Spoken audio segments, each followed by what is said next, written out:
slightly disagree with both of you gentlemen because I actually interviewed both Teddy Casino, not Teddy Locsin, but Teddy Casino and Franz Castro, and asked them question point blank about their alliance with Duterte and them supporting Duterte and the circumstances of that. And they made kind of a pragmatic argument. Now, recently she was asked, kamusta yung relationship nyo with essentially the leadership of the Congress from Romualdez? And she said something like, mas sweet sila ngayon, right? So, like, you know what I'm saying? Like, and you know, Franz Castro is a very soft-spoken, yung parang guro talaga na mabait. And the way, oh, mas sweet sila ngayon. I mean, the way she said it, it's like, this is perfect, right? So, Ronald, you were actually the first one to kind of point out that, you know, there is an understanding, to put it nicely, between the Makabayan bloc, perhaps, and Romualdez as they jointly squeeze out Duterte's out of Duterte Arroyo, whatever faction axis is there, right? Ronald, can you tell me a little bit about that? First of all, paano man nalaman yan? Sa Marites ba yan? Or you're just looking at the tea leaves, right? What's going on there? All of the above. Tingin ko pareho. Yan. Marites for sure. All of the above. Dahil nakikita mo naman halimbawa, Yeah. yung mga information na nakuha nila, na ginamit nila kay Sara, na totoo naman, no? At dapat naman talagang gamitin, no? Mahirap makuha yan ng minority. Right. Mas lalong mahirap makuha yan ng minority within the minority. Right. No? So, ibig sabihin, either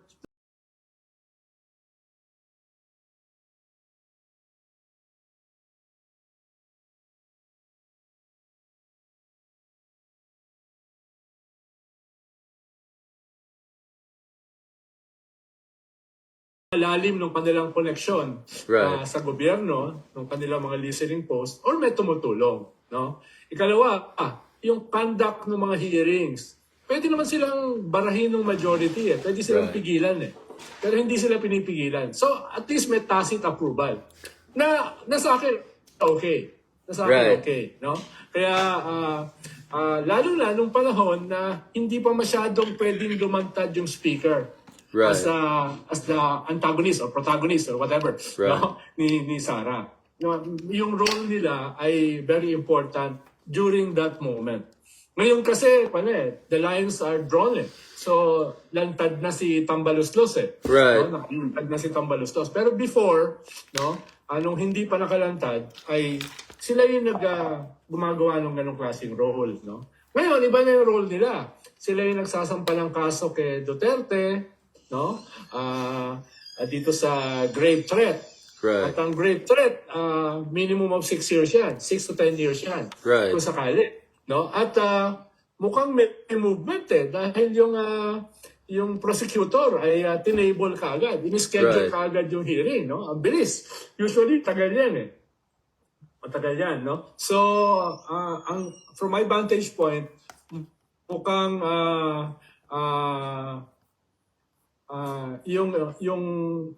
yung pagiging Teflon ni Duterte ay tapos na. So talagang tatamaan na siya. Yun nga. Ronald, the reason I'm asking you. Na balita about Yeah. impeachment Right. ni Sara, no? Tinanong din si Congressman Franz Castro diyan. Kayo ba yung magfa-file ng impeachment, no? Ganon. Sabi niya, hindi yung ibang kasama namin. No, ibang kasama namin. Ibig sabihin, meron silang alam. No, meron silang alam dito. At sinabi rin ni Maharlika yan doon sa kanyang yung kanyang post today na kinausap ni BBM. Wait. Let me just pause you. You just cited Maharlika, so that's one of your sources of Marites. Talagang authority na si Maharlika.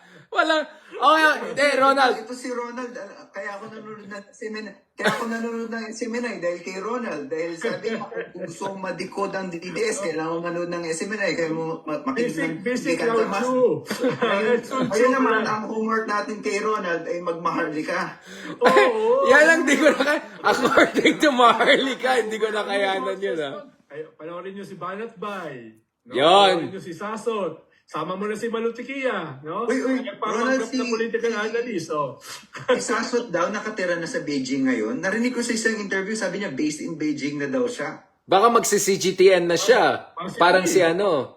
Parang yung spokesperson ni Kwan, si Andanar, nasa Oh, video niya. host na siya sa CGTN. Malapit na to siguro. So baka sila yung John the Baptist, paving the way for someone greater than them.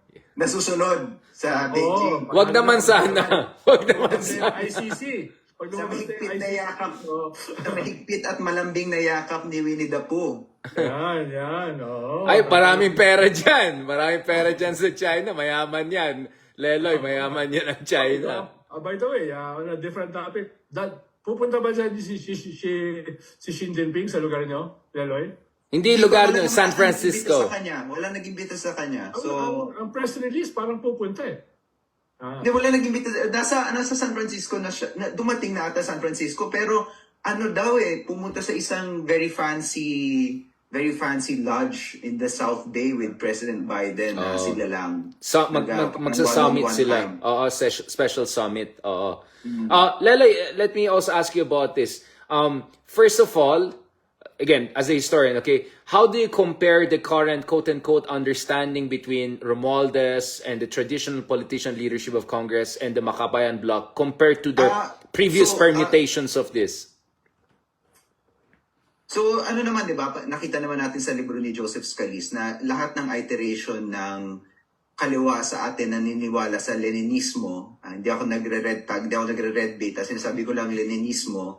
Meaning, Wait lang, hindi ito si Lenny si Lenin to. Okay, just in case. hindi Baka. lahat ng kaliwa naniniwala sa Vanguard Party, di ba? Yeah. Na Leninismo or na Stalinist din. Right. Itong argument ni Joseph Scalise, Leninist, Stalinist, o baka hindi niya sasabihin Leninist, sasabihin lang niya Stalinist, whatever.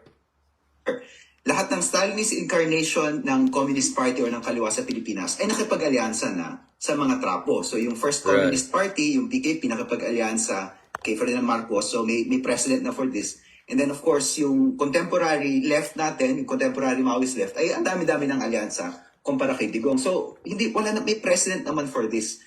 Now, is it necessarily bad? Hindi ko alam actually. So, itong vision ko, ewan ko nag-agree kayo sa akin. Ang vision ko is actually wala ng NPA, the full legalization of the Communist Party of the Philippines. At hindi na UG yan, hindi na underground yan. Kung anong gusto lang itawag sa sarili nila, pag fully legal na sila, wala ang pakialam. Pwede nang tawagin nila sarili ng I Love Bao Party, Makabayan Bloc, CPP. I don't really care. Basta kailangan meron na tayong full legalization. At sa tingin ko, meron akong isang kaibigan, very interesting political analyst. Galit siya sa mga Maoista. Pero sabi niya, every year, every election, binoboto niya ang bayan muna. Sabi ko, bakit? Ayaw mo naman sa kanila. Sabi niya, I want to encourage yung parliamentary, I want them to fall in love with the parliamentary system. Nudge them in that I direction. want them to fall in love with the parliamentary system. So I don't know, medyo kadire na yung mga people who are, on paper supposed to be opposed to each other are allying with each other. Pero kung nakita nila, for example, na ang NPA ngayon, gunaw na, di ba? Mahina na talaga ang UG ngayon. Sa legal, pwede silang maging malakas through Makabayan Bloc. And kung yung legal na yon bears certain fruits. Like for example, makulong ma-impeach si Sara, matanggal si Sara, ma-exile si Digong sa China, ganyan. At napakita nila na bahagi sila ng proseso niya. Baka ma-encourage yung parliamentary side. Ngayon, ito isa pang mahalaga dito. Patay na si Tatang. Di ba? Patay na si Tatang na mag-i-insist on the romance of si Tatang Joma. Na mag-i-insist on the romance of... wait lang. Sorry. I was making sure which Tatang is this. Okay. Si Tatang Joma, di ba? Si Ayatollah. So may mga nangyayari talaga ngayon. Meron ka talagang possibility ngayon na meron na talagang full legalization of the Maoist communist movement. And part yung parliamentary democracy of that move. So sana, matagal ko ng pangarap ito yung full legalization. Baka, I don't know. Ikaw, Ronald, do you think that's the future? I mean, sorry, Ronald, to cut you lang. The reason I find Leloy's intervention very interesting because I interviewed actually not once but twice si Jonathan Malaya, Undersecretary and Spokesman for the National Security Council. So we discussed the NTF, LCAC, red tagging, and all of that. And essentially, yung parang point dito is, hindi naman kami against necessarily progressive politics. Ang ayaw namin yung mga nagpapanggap na parliamentary sila, pero actually they're just a front for a kind of underground movement, etc. But ako naman, nung na-interview ko naman some of these people, I think some of them are genuinely invested in parliamentary Meron politics. talaga. Do you Meron think it's talaga. time to nudge na Naniniwala. para matapos na yung isang part? Ronald, do you think dapat tapos na itong armed struggle? Because it's not really, it has not really helped the cause, has it? Saka Ronald, umuntik nyo na matapos yan ng panahon ni Pinoy, di ba? I mean, meron talaga eh. Oh. Yung sana sasabihin ko dahil 2011-2012, ako yung head nung special track nung tumigil yung official track ng peace talks. Ako yung pinadala sa Utrecht to negotiate with Joma. Right. Ang tawag din special track dahil yung official nawala or Right. tumigil. For more than a year, very very reasonable si Joe. Yeah. No, nung una nga naming meeting ito sinabi ko sa harapan ni Lanato Reyes nung namatay si Joe, nung the chief, no, yung program ng Channel 5. So sinabi ko sa harapan nila but in several guestings, no. Right. Sabi ko kay Joe nung first time kami nagkita sa Utrecht, Joe, one-on-one muna tayo. Yung delegation mo tsaka yung delegation ko, Right. palasin muna natin. Tapos tinanong ko siya, Joe, seryoso ba kayo rito? Right. No? Seryoso ba kayo dito? O ito yung dati yung framework na political mileage, Correct. propaganda, etc. etc. Very frank si Joe. Come on, Ronald. No? We have to negotiate while we still have something to negotiate with. Right. Sabi niya. No? Tapos sabi niya, gusto ko nang umuwi. Gusto ko nang umuwi. Dahil yung mga kabats niya, mga kamag-anak niya, nagkakamatayan na. Gusto niyang abutan pa yung kanyang mga ka-generation. No? Kanyang ka-generation. Kaya nung bumalik ako sa Malacanang with Pinoy, with the Chief of Staff ng Armed Forces, etc. Sabi ko, may problema tayo. Right. Sabi ni Pinoy, bakit? Mukhang seryoso si Joe. Mukhang seryoso sa political settlement. Mukhang seryoso gustong bumalik. No, yung gano'n. No? So, baka tayo pa yung mag-secure kay Joe pag bumalik. No? Anyway, to make a long story short, no, yung pipirmahan nila ay puro best efforts. No, puro best efforts. Walang coalition government, walang free all political detainees, no? Walang basta lahat yung best effort, no? Kaya nagulat ako na nung fast forward nung panahon ni Digong, ang daming binigay sa kanila, nag-collapse pa rin. Pero nung panahon namin, pumayag sila. Bagamat ni-reject ng NPA yung kasunduan namin ni Joe at that time, no? Right. Nung pagbalik namin, kasama pa nga si Dodong Nemenso, si Pablito Sanidad, Right. no, Alex Padilla, Chito Gascon, Efren nung bumalik kami, noong 2012, no? Para sabihin na, tanggap na ng presidente, tanggap na ng cabinet, tanggap na ng armed forces yung ating pinagkasunduan. Pagbalik, mukhang yung side nila ni-reject. Grabe Ronald, naalala ko nung umuwi ka nun, sabi mo, ano na to, sabi mo something like hindi aabot ng 2 taon to, tapos na to eh. Ganun kayo optimistic ng panahon na yun. Tapos, yung tanong ko is, yung role ng parliamentary struggle doon sa pagkumbinsi sa kanila, baka tapos na to. Kasi meron bang sense na parang si Joma naiinggit siya dun sa mga taong nagiging congressman, makakapasok ng gobyerno, may pagtingin na, bata ko to mga to, dapat ako yung nauna siya. Ay, iba pala yung meaning ng dapat nauna. Hindi, yung ibang nauna. Mukhang hindi naman yon, no? Mukhang hindi yun yung pinanggagalingan niya. Partly personal, no? Gusto niyang bumalik at bahagi ng pagbalik is an agreement, is a political settlement, di ba? Partly battle fatigue. Marami doon sa leadership nila matatanda na eh. Right. No? Matatanda na. Mismo yung mga leader ng kanilang armed group na namatay din last year, yung mga Chamsons, no? Si Benny Chamson, yung head ng NPA. So, talagang nung dumami yung casualties nila nung panahon ni Digong, talagang nagkaroon sila ng existential crisis, no? Dahil hindi na kasi nilakas yung mass base katulad ng martial law or post-martial law, no? Yung ideological construct nila ay practically sa Pilipinas na lang, no? Practically naubos na yung Maoists around the world, even Dito sa even in China. mga Filipino, Not sa mga Philippines, Nepal. sa Not mga in Nepal. Pilipinas, mga Filipino-American, sikat sila. Tapos sa maraming estudyante Nepal, the head of state now is a Maoist. Pero hindi na siya Maoist in the old sense, no? Talagang parliamentary na, no?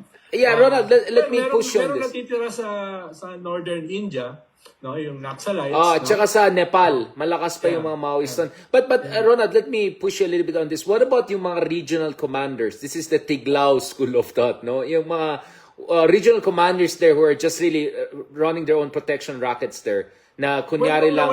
What should be done about that? Nung nawala yung General Command more than 2 decades ago, nagkaroon ng autonomy yung command na yan, no? So naging fundamental na yan, no? In terms of control, command and control, di ba? At so nagkaroon sila ng leeway para sa revolutionary taxation, permit to campaign, etc., no? Pero mas ang fundamental kasi when the democratic space ay hindi na constricted, nag-open na, no? Kahit the bourgeois nature of the state remains, pero kahit naman si Che Guevara, inaamin niya na kung may democratic space, mahirap ang armed struggle. Mahihirapan ang armed struggle. Yun nga. Pero alam mo Ronald, yung point na yan, that was made very early on, 1990s pa lang, after yung tumakbo sila ng Partido ng Bayan, di ba? May libro pa nga si Jenny Franco tungkol dyan na nagbukas ng democratic space. So matagal na nating sinasabi, bakit may NPA pa rin? Bakit hindi na-crystallize yung transition, dynamic na yan? Well, dahil nung 80s na yan, the NPA was so huge. No? It's about 25,000, no?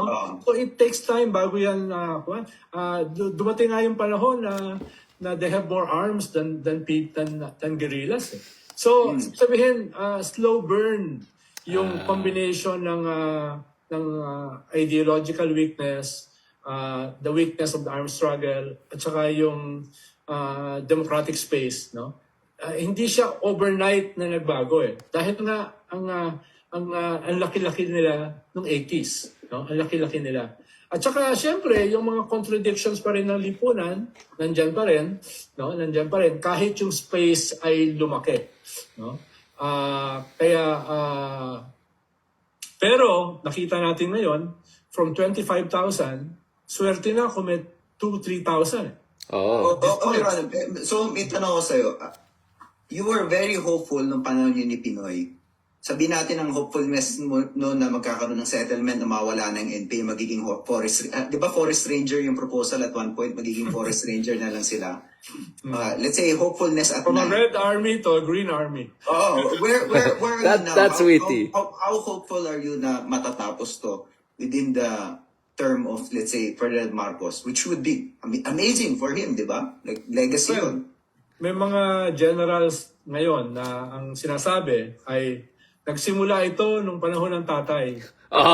The son will finish what that's... Yeah, exactly. Pero ibig sabihin nun, Ronald, patayan hindi settlement eh. Para ang tunog doon, nauubusan ng lahi. It could be a combination dahil yung patayan nangyari nung panahon ni Digong at itong first year ni BBM, no? Right. Pero nitong first year ni BBM, kaunti na lang eh. Kaunti na lang. Nag-recording stop ka raw. Yeah, I know. I'll deal with that. Sige, let's just wrap this up and then continue the next episode. Inayos ko lang. But go ahead. Meron naman recording on the sides, so we have a backup lang just in case. Thank you. Yes. Ang tingin ko, they won't totally disappear. No? May mga pockets pa rin na may iwan, but very insignificant. Right. Because kalaban din lahat merong smartphones, lahat dumadami ang CCTV, right. No? Dumadami ang drones, dumadami ang hindi ko na ma-imagine paano ka magtatago kahit sa mga kuweba, kahit sa mga forest areas, no? Yung medyo mahirap functionally, technologically. ibang usapin pa yung ideological weaknesses Right. nung dala-dala mong ideological project. Diba? Kaya ang tingin ko, less because of the offensive of government, it's more because of the objective condition. No? It's more of the objective condition. So is this, Of course, may problema rin yung subjective force. No? so compared ng panahon ni Pinoy, mas ano ba, mas optimistic ka ngayon o equally optimistic? How does this compare to yung moment na yun, yung nasa Utrecht ka, yung nasa Europe kayo? Yes, unless magkaroon uli ng dictatorship, which I doubt. No? I think kahit itong si Bongbong na Marcos ang apelyido, no, doesn't have the ruthlessness, doesn't have the inclination, conflict averse nga eh, and doesn't Right. have the intelligence to impose a dictatorship. Para gumawa ka ng dictatorship, kailangan mo rin ng talino, ruthlessness, at saka ng maraming skill set. Eh. Tingin ko ito. At saka effort. Yeah. Kailangan mo tsagain yun. Yes. Tsagain yun. At saka yung global climate ay hindi ganun kapanjusi. Populism, yes, no? Pero yung classic dictatorship, medyo mahihirapan eh. No? Mahihirapan. Ganyan pa. Kaya, yung tanong mo, optimistic, in one sense. No? In one sense. Pero yung dami, halos hindi nakakalayo eh. Nung panahon ni Right. Pinoy, siguro mga 3,000 na lang yan. Ngayon, siguro sa panahon ni BBM, less than 2,000. No? Less than 2,000.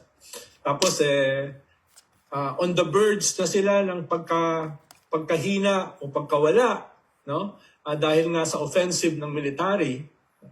At pero nagkaroon sila ng lifeline nung nagkaroon sila ng tactical alliance with the speaker. So medyo natigil yung mga military offensive. Wala kang nababalitaan ngayon ng military offensive.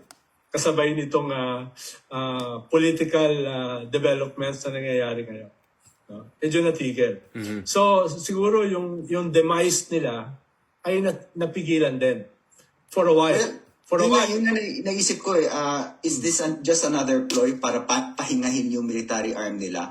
Kasi naalala ko nung panahon ni Digong, may mga kahit best friends ko yung mga yan, may mga nakausap pa rin ako dyan sa mga yan.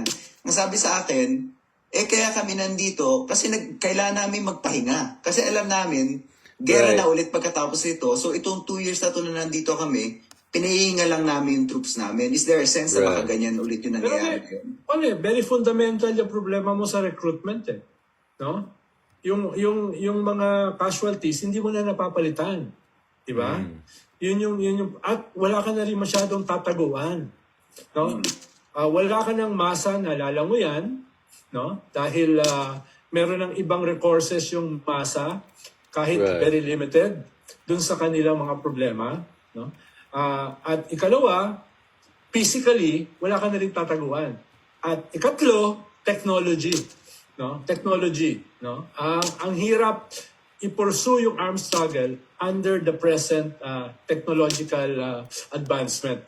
No? Yun pa. Ang dali na i-triangulate ng mga cellphones nyo eh. Ang daling i-locate kayo ng satellite dahil sa heat ng inyong katawan eh. No? Yeah. Makikita na itong mga taong ito ay nandito sa forest cover na ito na may dalang armas. Tapos titirahin na lang ng drones yun eh. So ang hirap ng armed struggle ngayon. No?